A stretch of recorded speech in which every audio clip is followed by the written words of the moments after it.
Hello, everyone. My name is Nathan Fair from Debating for America's Youth, and you're about to see an interview with Josh Moton, the 2019 NSDA National Champion in Poetry.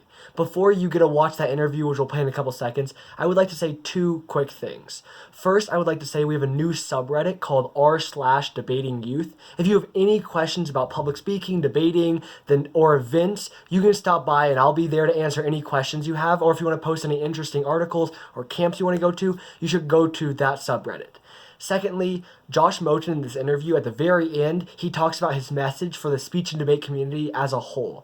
Please watch the end to see this his message to the speech and debate community, and I hope you enjoy the interview. Have a great day. My event is just nothing but a compilation of poems put together and then dramatically performed. In my case, I did two poems, and typically, like you can do way more than that, but because of NSDA's 5 minute rule, I had to do my best with what I had, and I did it in 5 minutes with just two poems, and they were cut together, and that's basically what my event was, and what my event is to this day. My piece at nationals was called Black Faith, and it talked about the burning of black churches, the importance of preserving black safe spaces, and it was a really powerful, interesting piece that I got to perform.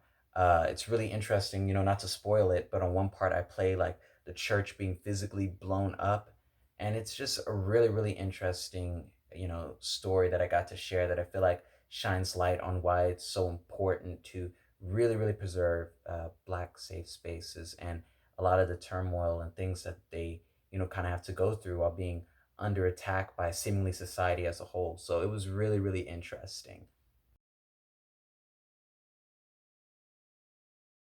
I got involved in speech. I got involved in speech through a friend. Uh, Best friend of mine had been doing speech a year before me, and he always made it seem like it was something really cool. So I wanted to try it out for myself. And eventually I said I'll get around to it. I'll get around to it. But one summer I was watching like a lot of television shows, like daytime soaps. So think like Bold and the Beautiful, Young and the Restless, and seeing them act and perform kind of made me think, well, they can do it, so can I. And I thought of it as another outlet. And on top of that, my friend doing it made it seem like it was something like really interesting. So I was like, hey, why not?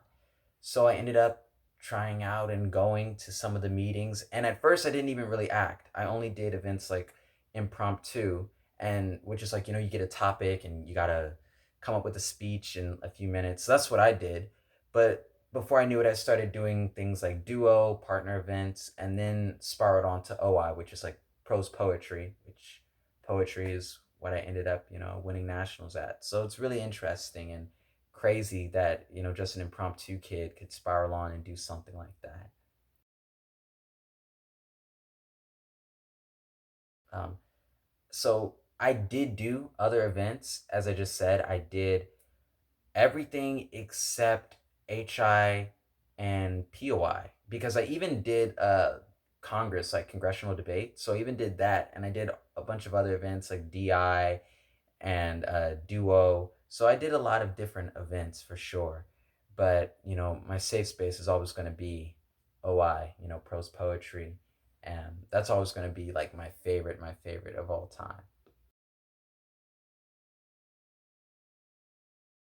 Um, I did do practices for my performance at nationals, my piece at nationals, whatever you'd like to call it. I did practice a lot. Basically, the typical stuff, memorizing your lines and things like that. But working with my coach, Jacob Sema, over at Como High School, he was phenomenal. He is phenomenal. He really gave me a lot of insight and really pushed me to become a better performer. And even Jacob Foster, I'm going to shout him out, a DI national champion, phenomenal human being. Love that guy. Crazy talented. He gave me a lot of pointers. He helped me out a lot. And, combined with Jacob Simon, Jacob Foster, the two Jacobs, they were able to really help me grow and become a performer that I'm really proud of, as far as that piece is concerned. And I myself, going over it and studying and understanding the characters, it was something really, really great. So that was definitely the practice that I did for it. Um, my message to the community uh, for speech and debate as a whole, I guess I would say my message would have to be to really not give up on what it is that you were advocating for or fighting for. Because now that the coronavirus has come, a lot of schools aren't getting the opportunity to perform anymore. They're not getting the opportunity to compete. And if you are competing, then you're not competing against the same amount of people. And it's just, things are different. Things have changed. But my message to the community as a whole is don't give up on being an advocate and believing in what you were speaking, out against or speaking for. Because a lot of these pieces, whether it be DI, duo, or even poetry, they not only tell stories, but they tell stories to inspire, to raise awareness. There's always something that it's trying to do. So I think even if you don't have the opportunity to maybe perform said piece, still fight and advocate for what that piece stands for.